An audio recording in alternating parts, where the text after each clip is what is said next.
A man can love you. But some men don't like confrontation. And they don't know how to deal with the conflict. They don't know how to deal with, maybe if they have determined, right or wrong, that you are difficult to deal with in these moments where you want to have these talks. Their fear, their desire to just want to get past this moment, all right, leads them to say, okay, I'm gonna try to act like I don't even hear her right now because I just want this to go away. Not because I'm trying to do her wrong. Not because I'm trying to take advantage like the bad guy. I just want to move past this and let's just get back to good times. Let's just get back to enjoying each other. Why do we have to deal with this issue again? Or he may feel like, damn, we've already talked about this. We've already gone through this. I've already told you everything I can tell you, and you won't let this go.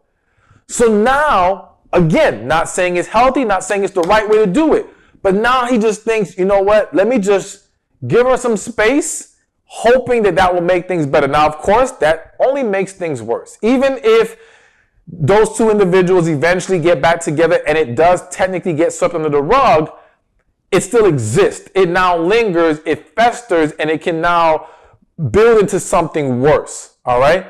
So it's definitely not an approach I recommend in any kind of way, shape, or form. But understand that that is what's happening. So again, this goes back to when you're trying to evaluate, is this an example of a bad man doing me wrong or a good man who's running away from the issue?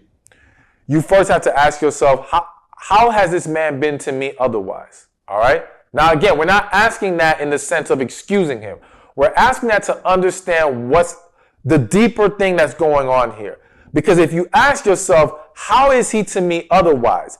And we see consistency in disrespect, consistency in mistreatment, consistency in you not being happy in this relationship, then we can, and him disregarding how you feel, being unwilling to correct things, being unwilling to even talk at any point, then we can say, okay, this is a bad guy. This is just another example of you don't need to be with this man. But if we think and we say that he makes effort, he does try to talk. He may not always talk when I want, but he does try to talk, or we do at some point talk about these things. You know what I'm saying? He just showed me in so many ways that he cares and he wants to make me happy. Then we say, okay, you know what? Then this is a man who is not just trying to be nasty and mean, disrespectful, but he does not know how to properly handle this. And that would allow you to approach the situation or address it from a better angle. Because if you just jump to him being the bad guy way, your energy coming into that discussion is going to be really bad. All right. But if you understand that at the deeper root of this, no, this is a good man that loves me, but we're having a disconnect here. It makes it easier for you to address it in a way that resolution can be found. And I always tell people when you're trying to address things, you have to make a choice. You're either going to focus on pride or you're going to focus on progress.